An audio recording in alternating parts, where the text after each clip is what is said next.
like and subscribe. Pretty please. What is the weirdest, most unexplained thing that has happened to you? When I was around 11 years old, I shared a room with my little brother, 4 years younger than me. One night, as if by fate, I wake up in a cold sweat. With a sense of urgency, I dart for the light, turn it on, and look at my brother. I nearly shit myself when I see a black widow on his face. Don't know why I woke up, but I'm glad I did. And that's why I smashed my boot into his face. Mum. I was walking into a Walmart once, and this guy literally runs out of the store, does a cartwheel, and screams, "This thermos is the best ever," as loud as he can. I checked, and it was a pretty bomb-ass thermos, had 2 compartments, and it looked high quality. I understood his joy. I got pushed off a train platform. I was tired and a bit strung out, had just done a long road trip for work, did not see who did it, and I have no idea why. I was minding my own business, and next thing I know, I get slammed, and I'm down on the tracks. Concussion, lots of stitches, and I get arrested for fucking up the train schedule. Charges were dropped, but it was a very weird day.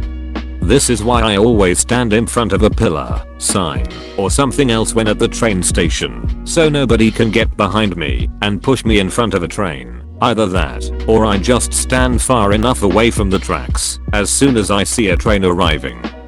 Paranoid, but fair annoyed. I was camping in the middle of nowhere with my husband. We both woke up in the morning at exactly the same time, and both of us were seeming pretty startled. Me, I just woke up after hearing a doorbell ring. Him, me too. I mean, it had to have been a dream, right?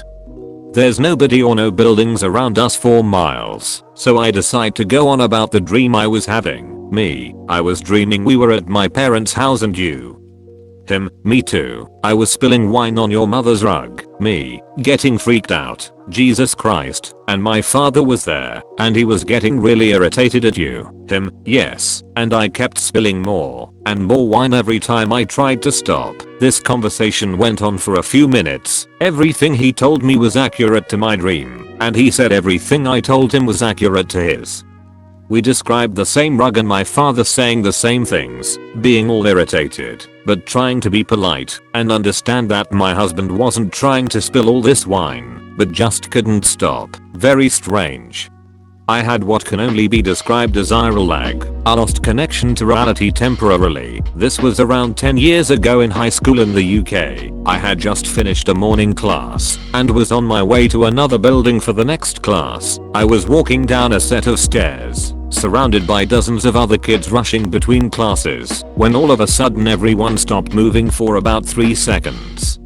I don't mean stood still, I mean frozen still. I looked around like WTF, what's happening? Then everything resumed. My friends walking with me said that no one stopped. I spent the rest of the day wondering if I was in the Matrix and lost connection. It was the most surreal thing I've ever witnessed. It's confirmed, you can freeze time. I had déjà vu for every waking hour for 9 straight months. It was sort of cool at first because I used get it somewhat regularly, and I used to love the sensation when it came, and then it became kind of terrifying. Honestly, I have talked to several doctors and several mental health professionals about it, and none of them really seem to care all that much. They might have found it somewhat interesting, but I was the only person really pushing to figure out what caused it. There seemed to be some drug and stress induced triggers, but we never definitively determined the cause. One day it started up, and one day it stopped. I almost never get déjà vu anymore, but when I do now, the feeling will physically stop me in my tracks. I once had a friend describe it as it looking like I'd run into an invisible wall. This is only tangentially related, but I remember reading an article about a woman who believed she was dead. Never had before, but one day just had a gut feeling that she was dead, and either she was a ghost or this was the afterlife. I think she went along with it like, alright, why not, and lived her life with her husband and dog normally as she always had. One day it just went away, with no explanation. Brains are fucking weird.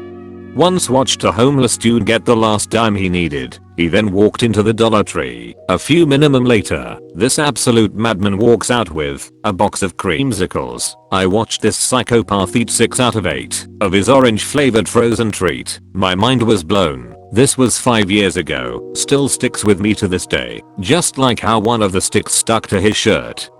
I mean, it's not like he had a freezer to put them in. I was chilling on my couch one afternoon when the earth shook and sounded like there was an explosion. I go outside and ask my grandpa if he heard it, and he said no. It was a clear day with no reports of any explosions happening. I'm still baffled to this day. Exploding head syndrome? I read Hallucinations by Oliver Sacks and learned how common it is for people to see, hear, or smell things that aren't there. Brains are weird. When I was in high school, I was driving home with some buds after a movie, and while we were coming back into town over the bridges, we all found our eyes set on something in the sky. It spun around in the air real fast and projected a green laser out of it that seemed like it was aimed directly at all of our eyes and scanned us. It sort of flickered and vanished. It was weird and definitely unexplained. We all went to my place after and freaked the fuck out for a few hours. When I was about 15 years old, I was at a friend of a friend's house watching some movies. This was in central Connecticut, and the house was probably 200 years old. It was just the three of us, and we had the place to ourselves. I was on the couch that was up against the wall. One friend was on the floor in front of the TV, and my other friend was in a recliner across the room from me. I kept hearing banging and boots stomping around upstairs. I finally asked the kid who lived there who was upstairs. After dodging the question a couple of times, he finally said that there was a ghost in the house. I was a dyed-in-the-wool skeptic, so I scoffed loudly. The kid told me to shut up, that the ghost, Arthur, doesn't like when people are disrespectful. So, being 15, young, dumb, and full of opinions, I began to loudly proclaim that if there was really a ghost here, he needs to prove it to me. Nothing. HMPH. I knew it. Maybe 30 minutes later the banging starts back up again. Now I'm getting pissed. I yell, "Shut up." The next thing I know, I hear a loud slap, and I'm lying sprawled on the couch. The left side of my face is stinging like crazy. My glasses are on the floor. The kid who lives there kept saying, "I told you." I go into the bathroom, and I had a handprint on my face where I got slapped. I called my dad who came and picked me up. That was in the late 70s, and I've not spoken of it since.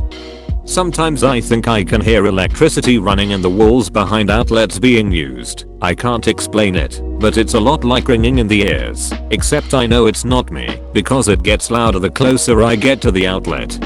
Was playing in my room with a friend. We are 10 to 11 years old and alone in the house while my parents was at a neighbor's. Parents were gone for less than half an hour. At some point we close the door to my room, and a few minutes later we can't open it. It's locked. It's the kind of door which you can only lock with a key. We can't explain what's happening.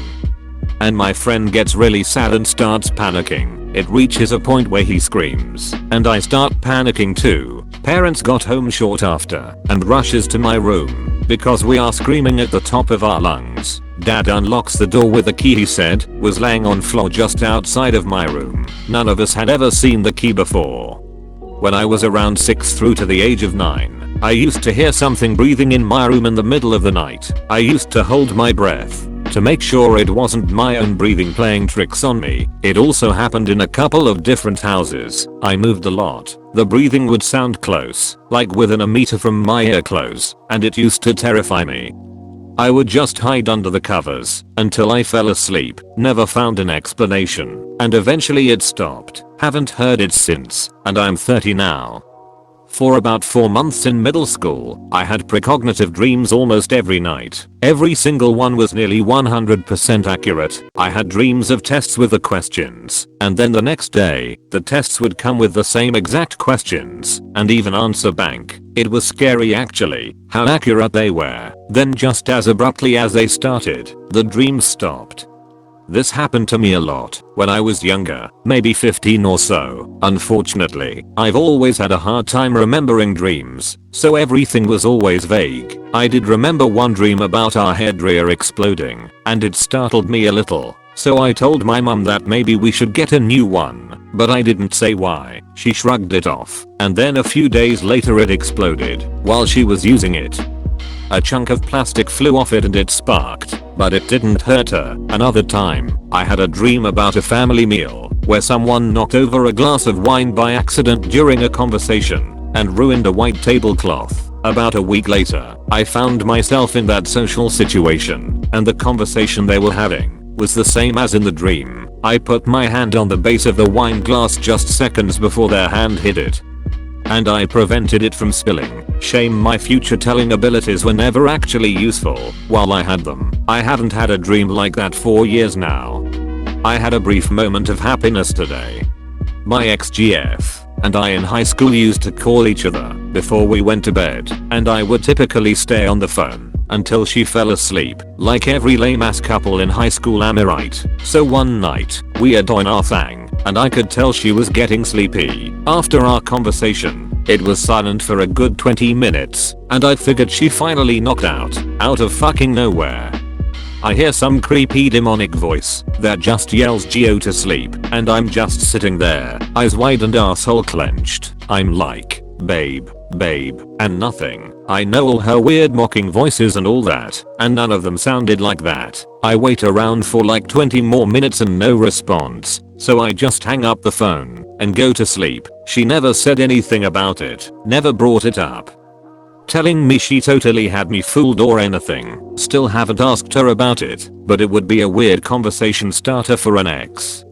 Reposting something similar I wrote out a couple weeks ago. I went hiking with friends once outside of Los Angeles. It was night hiking to see the stars, and there were 3 of us. We hiked in pretty deep into nothing but brush and bushes, and all of a sudden, we heard some sounds, not animal sounds, in the distance, and saw some light pollution. This was strange, because it was far deeper than your average person would hike into the hills we'd gone to. Naturally, we went closer to see what was going on, assuming maybe it was a campground. As we get closer, we a few blotches of black shapes spaced out evenly. At this point we are pretty confused, and a couple hundred yards out, we decided to go closer, but there was no trail, so we kind of shimmied over the brush. This was incredibly stupid, because it was nighttime and snakes and yada yada. But we were stupid adolescents at the time. So about 100 yards out, and one of us trips over a rock and falls into the bush. This is California bush, so it's not exactly deadly, but it can be pretty prickly, and there are cacti all over the place. The guy yells shit as he's going down, and immediately the noises from the campfire stop. We all freeze and look over, and then we see that these shapes are in fact robed people. And they are standing around a campfire, and there's not like 4 or 5 people, rather closer to 20, and they're all looking over in our direction. It's possible, looking back, that they were a bunch of goths or satanists, or, even worse, cosplayers, but it scared the shit out of us at the time. We bolted immediately, and didn't look back. Thanks for watching, like and subscribe.